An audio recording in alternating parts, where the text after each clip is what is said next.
24 hours, 7 days a week, all year round. On 94.9 FM, this is West Africa Democracy Radio Dakar. We got you covered. We got you covered on all fronts. News, programs, special shows, and lots of all new music. From Dakar to Benin, from Nigeria to Ghana, Conakry, Bissau, Niger, Togo, Côte d'Ivoire, Liberia, Sierra Leone, Mali, Mauritania, Ouagadougou, Cape Verde to the Gambia. This is your radio. This is your voice. Your voice. This is West Africa Democracy Radio. And we are on air. We're on air. West Africa Democracy Radio.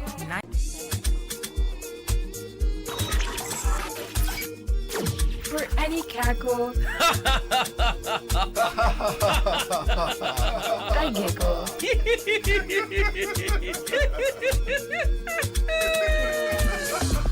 Or babies laugh. Whatever the type of laughter. WEDR 94.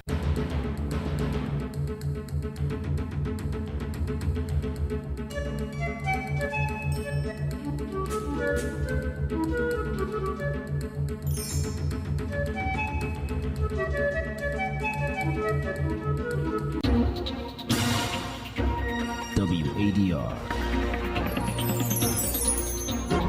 promoting dialogue. It's midday in Dakar and Accra, 1 p.m. in Abuja. Many thanks for staying tuned to West Africa Democracy Radio, broadcasting on 94.9 FM and online on wadr.org. Welcome to NewsLink. Here are the top stories. Sierra Leone confirms the second failed coup attempt against the President Bio since the June 24 general elections. The data on the escapees, The data on the escapees is large. We are not only focusing on those who are in custody already, but the assailants who came.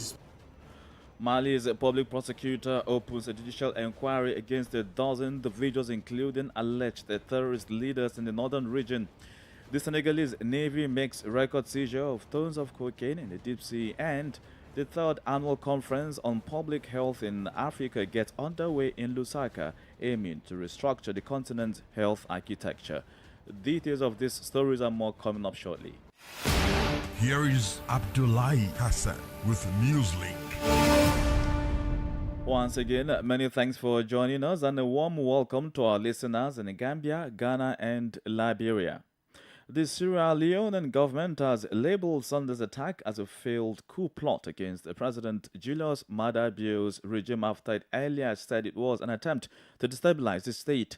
Recall that several military barracks and correctional facilities were attacked during the raid, resulting in the escape of over 2,000 inmates. At least 20 people, including 13 serving military personnel, were killed and an undisclosed number of others injured. Following days of apprehension, the nation's security sector held a press briefing on the state findings to equally restore public confidence in the face of uncertainties. Imo Edet reports. Calm is gradually returning to Freetown, the Sierra Leonean capital, after days of tension, despite the government's assurances and instituted security measures such as the curfew. To restore public confidence, an emergency security press conference was held in the local dialect of Creole, a form of Pidgin English. First to address journalists, the Minister of Communications, Cherno Ba, on Tuesday officially labeled the event as a failed coup. The State Security and Intelligence Forces don't determine now, say the November. The State Security and Intelligence Forces have determined that the November 26th incident was a failed attempted coup. They determined that the threshold and details they were looking at as investigations continue proves that the intention of the coupists was to illegally subvert and overthrow the democratically elected government of this country. Plenty of the leaders are either in police custody or are on the run as they continue to capture and bring them to the full force of the laws of Sierra Leone. Currently, either they in police custody or then they on the run. For his part, the Chief of Defense Staff, Lieutenant General Patrick K. Lavahun, praised the military's effort. Meanwhile, the Sierra Leone police has since published names and photos of individuals wanted and linked to the failed power grab, some of whom were part of the security detail of former President Ernest Bai Koroma. William Faya Selu is Inspector General of Police. The data on the escapees, The data on the escapees is large. We are not only focusing on those who are in custody already, but the assailants who came. Some of these were police officers who had been dismissed or retired, and some military officers retired and serving. That is why we have widened the net to look around several issues. A couple of names came up. We will capture them in the data and put out a wanted notice for them. And we're going to also put out a wanted notice for them. With 2,000 inmates on the run and schools, shopping malls, markets, banks, and businesses closed, Sierra Leone may be on a slow walk to recovery. Many pray and hope for lasting peace to prevent any conflict reminiscent of the country's recent history. Imo Edet filed that report. In a related development, police investigators in Liberia have charged a 32-year-old man with murder and other charges in connection to the gruesome attack at the Unity Party UP headquarters in Broad Street, Monrovia, weeks ago. Authorities reported at least 3 supporters of the UP party were killed and more than 20 others left with varying degrees of injuries. As you'll hear in this report by WADR's Darlington Popper, the incident occurred when the opposition leader, Joseph Boakai, was declared winner of the number 14 presidential runoff election. The Liberia National Police described the tragic incident at the Unity Party headquarters weeks ago as a massacre. 3 people were killed and 25 others were injured. According to police investigators, suspect Laurel Williams' action was influenced by financial or psychological benefits. Williams' action was therefore termed as criminal and intentional. The police report also revealed that the 31-year-old defendant deliberately drove the unmarked vehicle with its lights off, with the front passenger door open, and ran into the jubilant UP supporters. Following findings presented by the police investigation team, the defendant Williams was charged with murder, aggravated assault, and recklessly endangering the lives of other persons pending court trial. For now, the defendant has been recorded to the Monrovia Central Prison because murder under the Liberian laws is non-bailable. For NEWSLINK on West Africa Democrats Radio, I'm Darlington Popper in Monrovia. And in Mali, the public prosecutor at the Bamako Court of Appeal has announced the opening of a judicial inquiry against a dozen people, including terrorist leaders and those of independent armed groups in the north. They are all accused, among other things, of alleged criminal conspiracy, acts of terrorism, and illegal possession of weapons of war. San Dona Mendy has more details in this report by WADR's Bamako correspondent Aliu Cham. The defendants are Al-Gabas Ag Intello, Bilal Ag Al-Sharif, armed independence leaders from the north, Iyad Ag Gahali and Amadou Kufa, 2 terrorist leaders. According to the public prosecutor at the Bamako Court of Appeal, they had, and I quote, committed acts likely to spread terror, undermine territorial integrity, and damage the image of the armed forces. The public prosecutor at the Bamako Court of Appeal pointed out that their actions were likely to cause civilian and military casualties, but also to cast doubt on the army in its mission to secure the country, its people, and their property. The prosecutor said that he had instructed the Judicial Division, specializing in the fight against terrorism, to open an investigation against the people named and their accomplices so that they could answer for their actions before the court. The public prosecutor at the Bamako Court of Appeal is also calling on the population to remain calm and vigilant and inviting them to provide the judicial authorities with any information that could help them in their investigation. San Dona Mendy with that report filed in by Bamako's correspondent Aliu Cham. More stories coming up on West Africa Democracy Radio. NEWSLINK continues. We are live on WADR.org. Here in Senegal, the Navy has announced the seizure of a large quantity of drugs as part of its fight against drug trafficking. In a statement on Tuesday, the Navy revealed that one of its patrol teams in the deep sea confiscated 3 tons of cocaine aboard a vessel on Sunday night. The weekend's cocaine seizure by the Senegalese Navy is the largest in the last 5 years. The statement confirmed the seizure but did not mention the origin or destination of the cargo.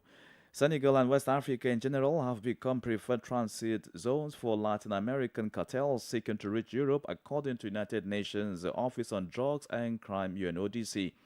As a reminder, the Senegalese customs in 2019 seized more than 1 ton of cocaine in the port of Dakar, coming from South America. The drugs were destined for Europe via the Senegalese capital. Elsewhere, Ghana's independent power producers, IPPs, say their inability to ensure consistent power generation is due to the government's failure to settle a $2.3 billion debt owed to them for energy supplied to the Electricity Company of Ghana, ECG. The IPPs in July this year called off a threatened shutdown after an interim deal with the government. From Accra, WADR's Nadia Titi reports. The IPPs have been agitating for some time now over the debts owed to them by the Ghanaian government. In late May, the IPPs rejected a government proposal to restructure a $1.58 billion debt owed to them. This was part of the country's efforts to implement a $3 billion loan deal from the International Monetary Fund. Then in June, the IPP served notice to the Finance Minister Ken Ofori-Atta of their intention to cut power supply to the national grid by July 1, 2023, after several calls on governments to pay them an interim payment of 30% of the outstanding arrears of each IPP by June 20, 2023 went unheeded. The decision was later reversed after the government engaged with the IPPs and committed to clear the debt. However, approximately 4 months later, the IPPs say the debt has now surged to $2.3 billion. Eliklim Kwabla Apetogbo is Chief Executive Officer of the Chamber of Independent Power Producers, Distributors and Bulk Consumers. Patiently waiting for government to pay us our money. How it will happen, I don't know. All we are looking for is our money. The IPPs are warning of dire consequences, emphasizing their inability to ensure consistent power supply. For over 3 months, discussion going on, we've not made any headway. And I think we are sitting on life support. Anything could happen. We can't guarantee generation always. We have been very diplomatic to ensure we dialogue, have a mutual settlement, but I'm sorry, we are not getting there. For WADR, Nadidi Teti, Accra. And just before the break, the 15th meeting of the multidisciplinary team of the Food and Agriculture Organization FAO Sub-Regional Office for West Africa is underway in the Gambian capital, Banjul. The meeting has about 100 delegates from the 15 ECOWAS member states to discuss challenges facing the agricultural sector in the region. The delegates are also expected to derive solutions and make recommendations to address concerns raised by the end of the conference on Thursday, November 30, 2023. WADR's Sankule Jankwin Banjul has more. Themed Accelerating Investments Towards Agri-Food Systems Transformation in West Africa and the Sahel. The 15th meeting of the multidisciplinary team of the FAO seeks to facilitate exchanges between the UN agencies, regional and country offices, governments and specialized institutions. Others are the civil society and private sector. Sibu Rampedi is the FAO representative to the Gambia. Let us reflect on the challenges and opportunities on how to provide livelihoods, how to make sure there's food and nutrition security, employment, and inclusive prosperity in order to realize the theme of this session. Speaking on the regional impact of the meeting is Assistant Director General, Regional Representative of FAO for Africa, Dr. Bebe Hel Gabriel. Africa's food import bills are estimated at about $60 billion per annum. There is no way for Africa to make significant headway things must change. West Africa and the Sahel are faced with numerous challenges in the agricultural sector. These include extreme weather events and insecurity, among others. According to the UN Humanitarian Affairs Commission, OCHA, 6.3 million people were food insecure in the region as of October 2023, including 3.3 million in Burkina Faso, 1.7 million in Niger, and 1.3 million in Mali. Thus, the meeting marks a significant step toward addressing the challenges and opportunities in West Africa's agri-food systems, aligning with the FAO's mission of transforming food systems for a more sustainable and equitable future. For NEWSLINK on West Africa Democracy Radio, I'm Sankule Janko reporting from Banjul. You are listening to NEWSLINK here on West Africa Democracy Radio, broadcasting from Dakar, Senegal on 94.9 FM. Here's a reminder of our top stories. Sierra Leone confirms a second failed coup attempt against the President Bio since the June 24 general elections. Mali's public prosecutor opens a judicial inquiry against a dozen individuals, including alleged terrorist leaders in the northern region. The Senegalese Navy makes a record seizure of tons of cocaine in the deep sea. Still ahead in the news, the third annual conference on public health in Africa gets underway in Lusaka, aiming to restructure the continent's health architecture. We also have the guest interview, sports update, and press review. Please stay with us. Fresh and breaking news all the time. Hear it first as the news breaks, only on West Africa Democracy Radio. NEWSLINK continues. Remember, we are live on wadr.org and on YouTube at WADR.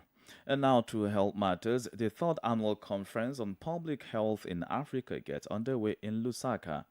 This major event that opened on Monday will once again provide a forum for reflection and exchange between public health experts, regional authorities, and all organizations involved in African and global health. 9 topics drawn from the central theme will be debated in plenary sessions over the next 4 days. The event is organized by the African Union and its public health agency, the Africa Center for Disease Control and Prevention, Africa CDC. Oge Obierika has won this report by WADR's Esili Jeju, who's attending the conference in Lusaka. The central focus of the African Health Meeting in Lusaka is the repositioning of Africa in the global health architecture. To achieve this target, experts from all corners of the continent and beyond will attempt to answer questions that present themselves as some of the major challenges facing Africa today. Bernard Appiah, an assistant professor and director of the Center of Science and Health Communication, Ghana, is a participant. We know that Africa has a lot of challenges regarding public health, but also there are solutions that exist in public health. And because some of our journalists do not have the ability to report on public health issues, this meeting was to provide opportunities for these journalists, train them with the hope that they will be able to report effectively and adequately on public health issues in Africa. The panels will address issues such as pandemic preparedness, resilient financing mechanisms for health programs, and the promotion of African innovation in areas such as the local production of vaccines, diagnostics and therapies, silent diseases, and global health coverage. What Africa needs today to break down barriers and reposition itself is also to move towards open collaboration with global players and, above all, to insist on training. Health systems around the world can no longer be conceived in isolation, which is why Africa is inviting the world to join it in reflecting on public health policies on the continent, according to John Kasia, Director General of the African Center for Disease Control and Prevention, CDC Africa. More than 5,000 people are taking part in the discussions in Lusaka, Zambia. Oge Obierika with that report.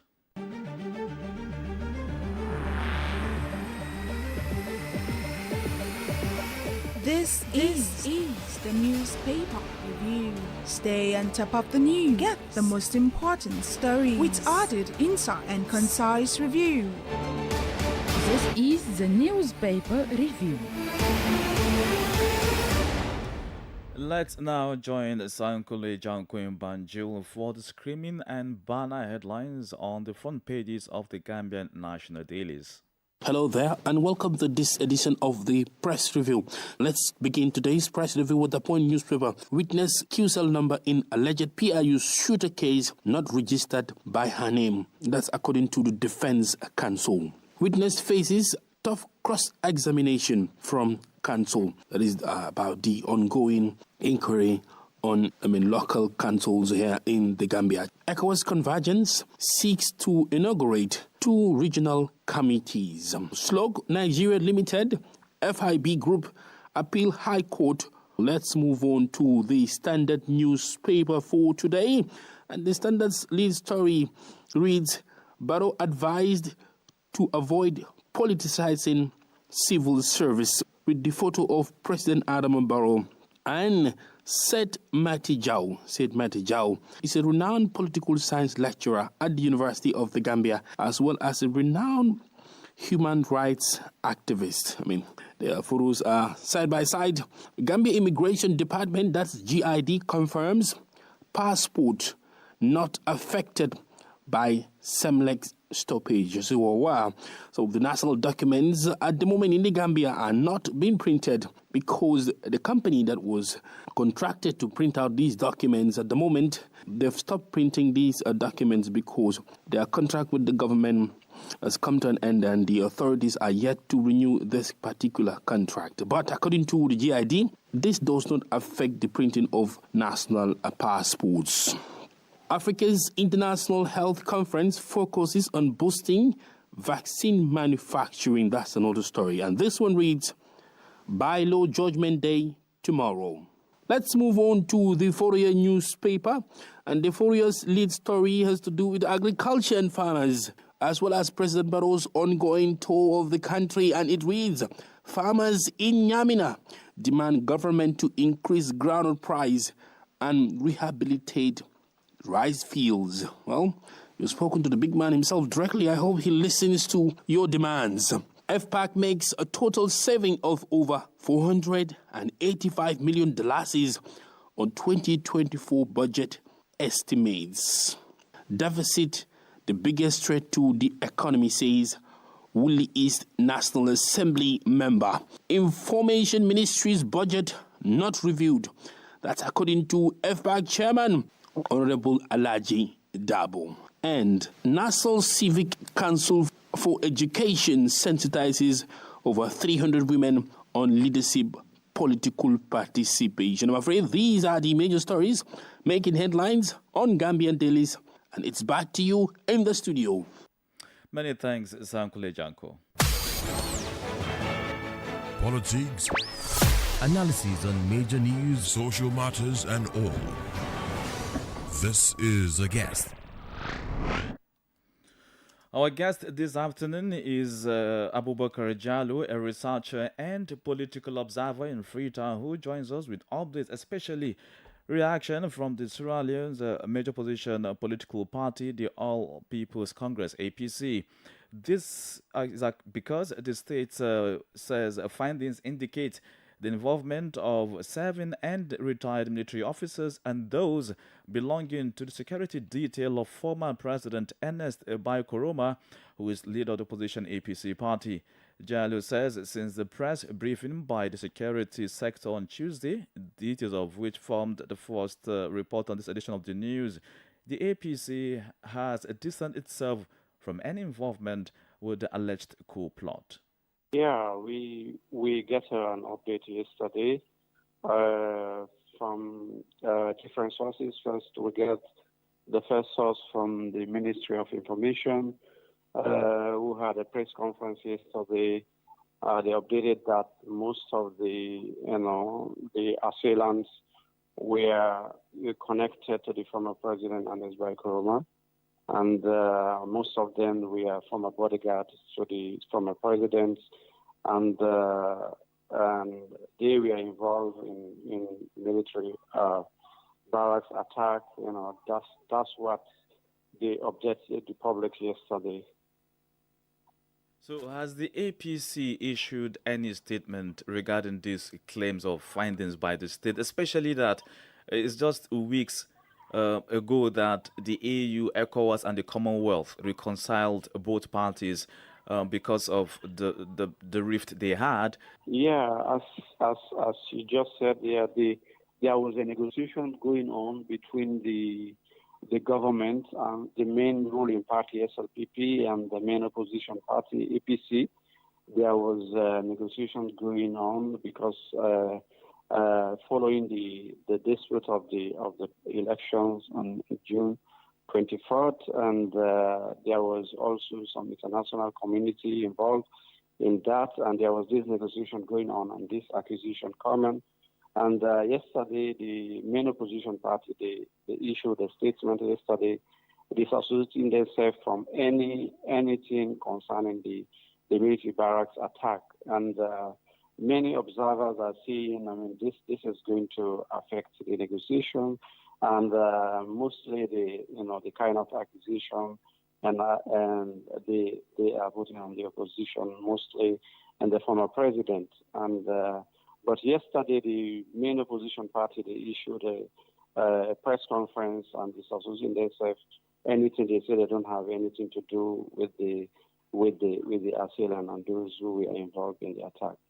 And so, in many ways, that what happened, and of course, the opposition party being accused of involvement, is the fact that the bargain which they had agreed on initially during the discussion could be reversed. Well, I don't think it's going to be reversed, but obviously it's going to affect the negotiations. For the main fact, there is a lot of accusations and counter-accusation against the main opposition party, because even unofficially, some opposition groups are, accusing the APC, the main opposition APC directly, that they were involved.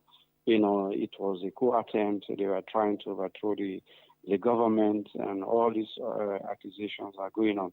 So many observers are saying that maybe this will affect the ongoing negotiation between the main ruling party and the main opposition party. Well, failure to find a way forward means that democracy in Sierra Leone is highly threatened. And what do you feel will be some of the consequences should this not be handled or given the utmost care and attention? Well, we hope that, it will not result into, further violence or other confrontations.